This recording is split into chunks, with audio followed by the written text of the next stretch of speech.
मित्रों, अपनी पत्नी की यह 3 चीज़ें प्रत्येक मनुष्य को अवश्य देखनी चाहिए। मित्रों, आज की इस वीडियो में बात करेंगे कि स्त्री की वह कौन सी 3 चीज़ें हैं जो प्रत्येक मनुष्य को अपनी पत्नी की अवश्य देखनी चाहिए। और भगवान श्री कृष्ण जी ने इसके बारे में क्या बताया है कि वह कौन सी 3 चीज़ें हैं जो एक शादीशुदा पुरुष को अवश्य देखनी चाहिए। मित्रों, इसको आगे देखने से पहले आपसे विनती है कि आप इस वीडियो को लाइक अवश्य कर दें और हमारे इंस्पायर्ड स्टडी यूट्यूब चैनल को सब्सक्राइब अवश्य कर दें। साथ ही कमेंट लिखना ना भूलें, कमेंट में जय श्री कृष्णा अवश्य लिख दें। मित्रों, एक समय की बात है जब भगवान श्री कृष्ण अपने सिंहासन पर विराजमान थे। तभी देवी सत्यभामा उनसे मिलने के लिए आती हैं। तो देवी सत्यभामा को देखकर भगवान श्री कृष्ण ने कहा, हे देवी, क्या बात है, आज आप अचानक से यहाँ पर क्यों आई हैं? तो देवी सत्यभामा ने कहा, प्रभु, आज मैं आपसे एक प्रश्न का उत्तर पूछने के लिए आई हूँ और मैं चाहती हूँ कि आप मेरे प्रश्न का उत्तर देकर मुझे संतुष्ट करें। तब भगवान श्री कृष्ण मुस्कुराते हुए बोले, हे देवी, तुम्हारे मन में जो भी प्रश्न है आप मुझे निसंकोच होकर बताओ, मैं तुम्हारे प्रश्न का उत्तर अवश्य दूंगा। तब देवी सत्यभामा ने कहा, प्रभु, मेरा प्रश्न यह है कि स्त्री की वह कौन सी 3 चीजें हैं जो प्रत्येक मनुष्य को अवश्य देखनी चाहिए। तब भगवान श्री कृष्ण ने कहा, हे देवी, मैं आपको एक कहानी सुनाता हूँ। उस कहानी के माध्यम से आपको सब कुछ समझ में आ जाएगा कि स्त्री की कौन सी वो 3 चीजें हैं। तब भगवान श्री कृष्ण कहानी को सुनाते हुए कहते हैं, देवी, एक समय की बात है जब एक नगर में एक गरीब किसान रहता था और वह इतना गरीब था कि उसके घर में खाने पीने का कोई सामान तक नहीं था। वह कभी भोजन करता तो कभी भूखे पेट ही सो जाता था और उसके पास पहनने के लिए कोई वस्त्र भी नहीं थे। वह एक ही वस्त्र को रोज पहनता था। उसकी पत्नी बहुत अधिक सुंदर थी और वह अपनी पत्नी से बहुत प्रेम करता था, किंतु उसकी पत्नी को अपनी सुंदरता पर बहुत अहंकार था और वह घर में अपनी ही मनमानी करती थी। वह अपने पति की एक बात भी नहीं मानती थी, जिसके कारण वह किसान परेशान रहता था। और फिर एक दिन किसी बात को लेकर उसकी पत्नी और उसके बीच बहुत अधिक लड़ाई झगड़ा हो जाता है। फिर उसी दिन से उसके घर में रोज लड़ाई झगड़ा होने लगा। उसकी पत्नी उस किसान की एक भी बात नहीं मानती थी और अपनी ही मनमानी करने लगी। फिर एक दिन उसकी पत्नी उससे कहने लगी, तुम्हारे पास तो कुछ भी नहीं है, खाने के लिए ना रोटी है और ना पहनने के लिए कपड़े हैं। पता नहीं मैंने तुम जैसे भिखारी इंसान से विवाह क्यों कर लिया। मुझे तुमसे विवाह करके बहुत पछतावा हो रहा है। मैं इतनी सुंदर हूँ, मेरी शादी तो किसी अमीर घर में हो जाती। मेरी किस्मत ही फूटी थी जो मैंने तुमसे शादी कर ली। फिर अपनी पत्नी की यह बातें सुनकर वह किसान बहुत अधिक दुखी हो गया और एकांत में बैठकर सोचने लगा, मेरी पत्नी सत्य ही कहती है, मेरे पास है ही क्या, ना तो मेरे पास खाने को अन्न है और ना ही मेरे पास पहनने के लिए अच्छे कपड़े हैं, और मैं भी करूँ भी तो क्या करूँ। फिर उसने सोचा कि मैं राजा के दरबार में जाता हूँ और उनके यहाँ पर नौकर बन जाता हूँ, जिससे कि राजा जी मुझे खाने के लिए अन्न तो देंगे ही, साथ में पहनने के लिए अच्छे कपड़े भी देंगे। फिर इतना सोचकर वह गरीब किसान राजा के दरबार में जाता है। तो राजा उससे कहते हैं, तुम कौन हो और यहाँ पर क्यों आए हो?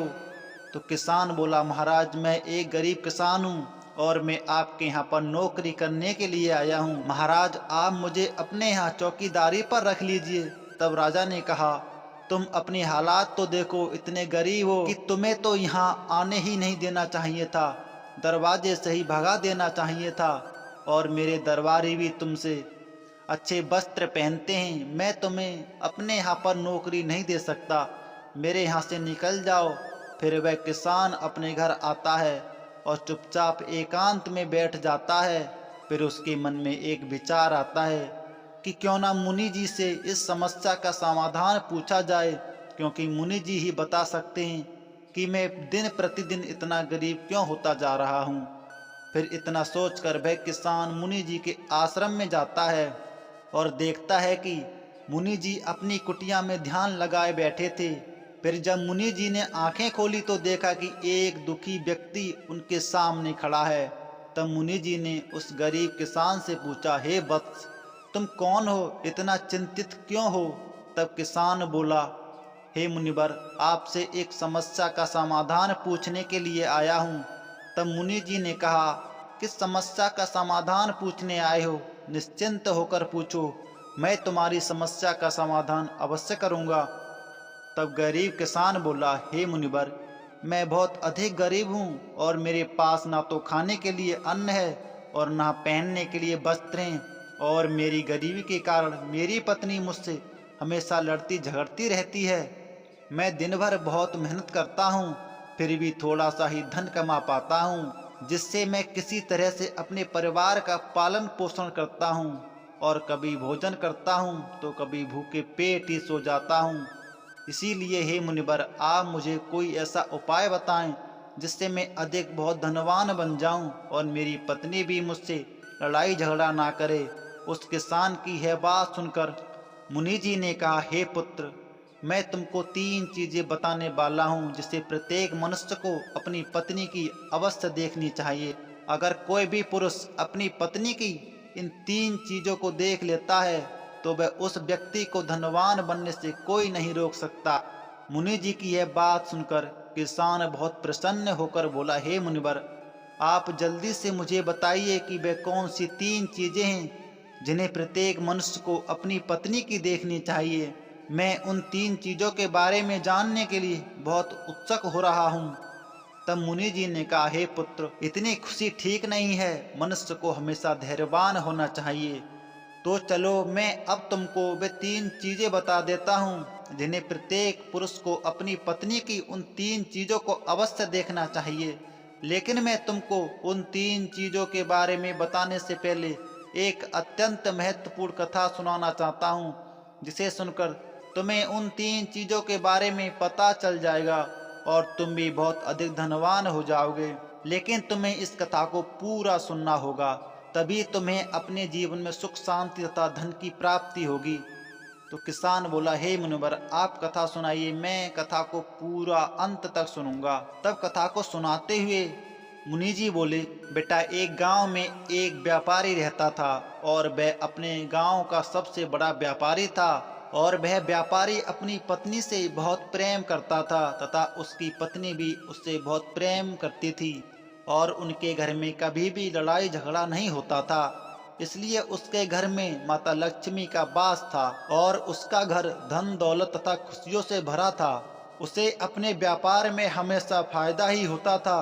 व्यापारी और उसकी पत्नी के बीच में इतना अधिक प्रेम होने के कारण उसके पड़ोसी उससे ईर्ष्या करने लगे थे, जिसकी वजह से कुछ स्त्रियां तो व्यापारी की पत्नी से बात तक भी नहीं करती थीं और दिन भर एक दूसरे से उस व्यापारी की पत्नी की बुराई करती थीं। उस व्यापारी की पत्नी दिन प्रतिदिन संध्या काल के समय अपने घर के बाहर एक दीपक जलाकर रख देती थी। फिर एक दिन जब वह अपने घर के बाहर दीप जला रही थी, तभी कुछ स्त्रियां वहां से जा रही थीं। तब वह स्त्रियां उससे कहने लगीं, तुम रोज अपने घर के बाहर दीपक क्यों जलाती हो? ऐसा करने से तुम्हें क्या लाभ मिलता है? ऐसा मत किया करो। किंतु वह किसी की बात नहीं सुनती थी और दिन प्रतिदिन अपने घर के बाहर दीप जलाती थी। इस तरह धीरे धीरे कई वर्ष बीत जाते हैं और फिर धीरे धीरे उस व्यापारी के घर में सारा काम उसकी पत्नी की मर्जी से होने लगा और वह किसी का कहना भी नहीं मानती थी। वह अपने घर को अपने अनुसार चलाती थी और वह उस व्यापारी की भी कोई बात नहीं मानती थी, और व्यापारी भी अपनी पत्नी को कुछ नहीं बोलता था। जो वह कहती थी वही करता था, क्योंकि उस व्यापारी को पता था कि यदि मैंने कुछ कहा तो मेरी पत्नी मुझसे लड़ाई झगड़ा करेगी, और वह अपनी पत्नी से लड़ाई झगड़ा नहीं करना चाहता था। व्यापारी अपनी पत्नी से बहुत अधिक प्रेम करता था। यदि वह किसी बात को लेकर नाराज भी हो जाती थी तो वह मना लेता था। ऐसा करते करते काफी दिन बीत गए। फिर धीरे धीरे यह बात पूरे नगर में फैल गई और उस नगर के सभी लोग व्यापारी और उसकी पत्नी के इस प्रेम का उदाहरण देने लगे। फिर धीरे धीरे यह बात राजा के दरबार में पहुंच गई कि व्यापारी और उसकी पत्नी आपस में बहुत अधिक प्रेम करते हैं।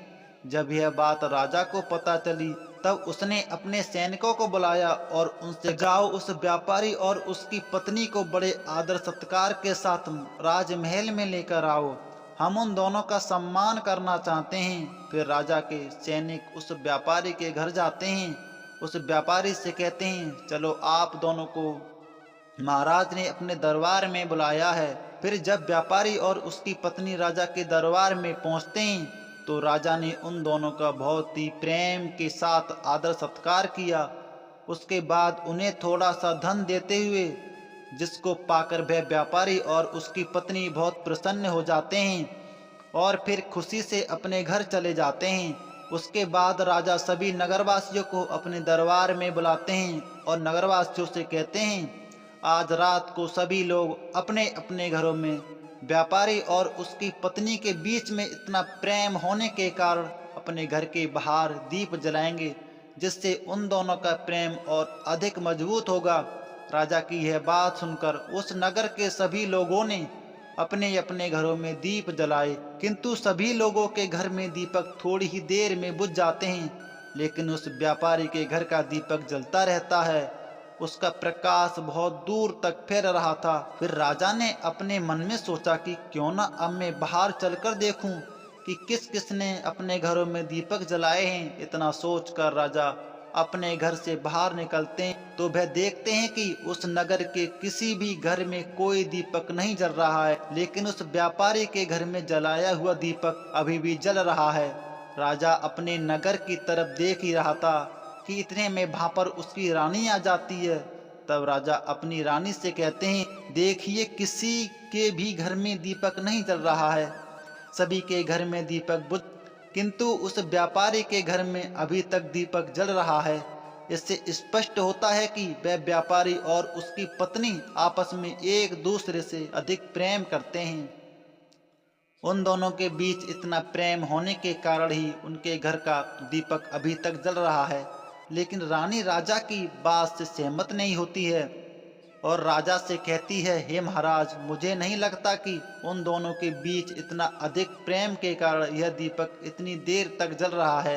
दीपक के इतनी देर तक जलने का कारण कुछ और ही है। मुझे तो लगता है वह दोनों आपस में इतना अधिक प्रेम नहीं करते हैं, बल्कि वह समाज के सामने केवल दिखावा कर रहे हैं। तब अपनी पत्नी की यह बात सुनकर राजा ने कहा ठीक है, इसका भी पता चल जाएगा। हम उस व्यापारी और उसकी पत्नी की परीक्षा लेते हैं, जिससे पूर्ण रूप से स्पष्ट हो जाएगा कि वे दोनों आपस में प्रेम करते हैं या दिखावा कर रहे हैं। तब रानी ने कहा ठीक है, पहले उस व्यापारी की परीक्षा लेते हैं कि वह अपनी पत्नी से कितना प्रेम करता है। फिर रानी सैनिकों को बुलाती है और सैनिकों से कहती है उस व्यापारी के घर जाओ और उस व्यापारी से कहना कि महारानी आपसे बहुत प्रेम करती हैं और यदि आप अपनी पत्नी को मार डालोगे तो महारानी आपसे विवाह कर लेंगी और राजा साहब को बंदी बनाकर कैद में डलवा देंगी और आपको राजा बना देंगी। मित्रों, फिर सैनिक उस व्यापारी के घर जाते हैं और उस व्यापारी से कहते हैं मुझे रानी साहब ने भेजा है और वह आपसे बहुत प्रेम करती हैं और यदि आप अपनी पत्नी को मार डालोगे तो वह आपसे विवाह कर लेंगी। तब व्यापारी बोला नहीं, मैं ऐसा नहीं कर सकता, मैं अपनी पत्नी से बहुत अधिक प्रेम करता हूँ और जाओ अपनी रानी से कह देना कि मैं उनके लालच में नहीं आने वाला। वह मुझे चाहे जितना धन दे दें, किंतु मैं अपनी पत्नी के साथ ऐसा नहीं कर सकता। उस व्यापारी की यह बात सुनकर वे सैनिक राजमहल पहुंच जाते हैं और रानी को उस व्यापारी द्वारा कही गई सारी बातें बताते हैं। उन सैनिकों की यह बात सुनकर राजा ने रानी से कहा देख लिया, अब तो आपको यकीन हो गया होगा कि वे दोनों आपस में बहुत अधिक प्रेम करते हैं। तब रानी ने कहा महाराज, अभी तो सिर्फ व्यापारी की परीक्षा ली है, अभी तो उसकी पत्नी की भी परीक्षा लेनी बाकी है। तब राजा ने कहा ठीक है, अब मैं उसकी पत्नी की परीक्षा लेता हूँ। फिर राजा सैनिकों से कहते हैं उस व्यापारी के घर जाओ और इस बार उसकी पत्नी से कहना कि मेरे महाराज आपसे बहुत अधिक प्रेम करते हैं और यदि आप अपने पति को जान से मार डालोगी तो वे आपसे विवाह कर लेंगे और आपको रानी बना लेंगे, और जो रानी है उनको कैद में डलवा देंगे। फिर सैनिक उस व्यापारी के घर जाते हैं और उसकी पत्नी से कहते हैं, हमें राजा साहब ने भेजा है और वे आपसे बहुत अधिक प्रेम करते हैं, और उन्होंने बोला है यदि आप अपने पति को जान से मार दोगी तो वे आपसे विवाह कर लेंगे और आपको रानी बना देंगे। उन सैनिकों की यह बात सुनकर उसकी पत्नी बोली, ठीक है, राजा साहब को जाकर कह दो मैं अपने पति को मार डालूंगी। तब सैनिक उससे कहते हैं कि लेकिन राजा साहब को पता कैसे चलेगा कि तुमने अपने पति को मार दिया है। फिर व्यापारी की पत्नी उन सैनिकों से कहती है, संध्या काल के समय जो दीपक मैं प्रतिदिन जलाती हूँ उसके थोड़ी देर बाद में अपने पति को मौत के घाट उतार दूंगी, और राजा साहब को संध्या काल का वह दीपक बुझाकर इशारा दे दूंगी। जब वह दीपक बुझ जाएगा तो समझ जाना मैंने अपने पति को मार दिया है। उस व्यापारी की पत्नी की यह बात सुनकर सैनिक बहुत हैरान हो जाते हैं और राजा के दरबार में पहुंच जाते हैं। फिर राजा से कहते हैं, राजा साहब उस व्यापारी की पत्नी तो अपने पति को जान से मारने के लिए तैयार है। उसने कहा है कि मैं संध्या काल के समय दीपक जलाने के कुछ समय बाद अपने पति को जान से मार दूंगी, और जब मेरे पति की मौत हो जाएगी तब मैं दीपक को बुझा दूंगी, जिससे तुम्हारे महाराज को पता चल जाएगा कि मैंने अपने पति को मार दिया है। सैनिकों की यह बात सुनकर राजा बहुत आश्चर्यचकित हुए।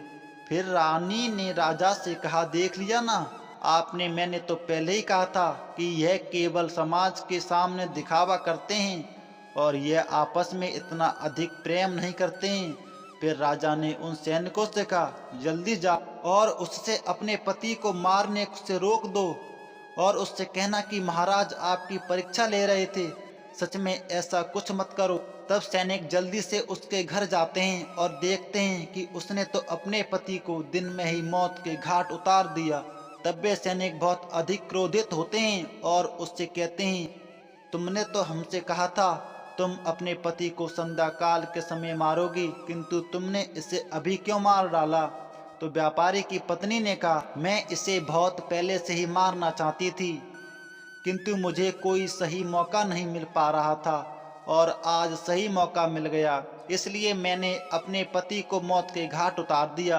अब आप लोग अपने राजा साहब से जाकर कह दो कि मैंने अपने पति को मार दिया है, अब वे मुझसे विवाह कर लें और मुझे रानी बना लें। तो सैनिकों ने कहा, तुम्हारे साथ बहुत गलत हुआ है, तुमने लालच में आकर अपने पति की हत्या कर, किंतु हमारे राजा साहब आपसे प्रेम नहीं करते हैं, बल्कि वह तो तुम दोनों के बीच कितना प्रेम है यह जानने के लिए तुम्हारी परीक्षा ले रहे थे, जिसमें तुम्हारे पति पास हो गए थे किंतु तुम फेल हो गई और अब तुम कहीं की नहीं रही। तो फिर कथा को आगे बताते हुए भगवान श्री कृष्ण देवी सत्यभामा से कहते हैं, हे देवी, अब मैं तुम्हें बताता हूँ कि वे कौन सी 3 चीजें हैं जो प्रत्येक मनुष्य को अपनी पत्नी की अवश्य देखनी चाहिए। तो पहली चीज अपनी पत्नी की यह देखनी चाहिए कि पत्नी कहाँ आ रही है और कहाँ जा रही है, तथा किससे मिल रही है और किससे बातें कर रही है। जो भी व्यक्ति अपनी पत्नी की इन 3 चीजों को देखता है उसके घर में कभी लड़ाई झगड़ा नहीं होता है और उसके घर में सुख शांति बनी रहती है। और दूसरी चीज प्रत्येक मनुष्य को अपनी पत्नी की यह देखनी चाहिए कि बोली भाषा कैसी है, वह प्रेम से बात करती है या नहीं करती है, अपने पति की बातें मानती है या नहीं मानती है, क्योंकि जो स्त्रियां अपने पति की बात नहीं मानती हैं और हमेशा अपनी मर्जी से ही सारे काम करती हैं, ऐसी स्त्रियां घर में कलेश का कारण बनती हैं। प्रत्येक पुरुष को अपनी पत्नी की तीसरी चीज यह देखनी चाहिए कि वह किसी पराये मर्द से तो संबंध नहीं रखती है, क्योंकि जो स्त्रियां शादीशुदा होने के बाद भी पराये मर्दों से संबंध रखती हैं, ऐसी स्त्रियां जीवन में कभी सुखी नहीं रहती हैं और पति के होते हुए भी उनके जीवन में सदा दुखी दुख रहता है। इसलिए हे देवी, प्रत्येक स्त्री को एक पवित्रता जीवन जीना चाहिए और पराये मर्दों के साथ संबंध नहीं बनाना चाहिए। साथियों, आपको यह कहानी कैसी लगी कमेंट करके अवश्य बताना और कमेंट में जय श्री कृष्णा जरूर लिखना। धन्यवाद।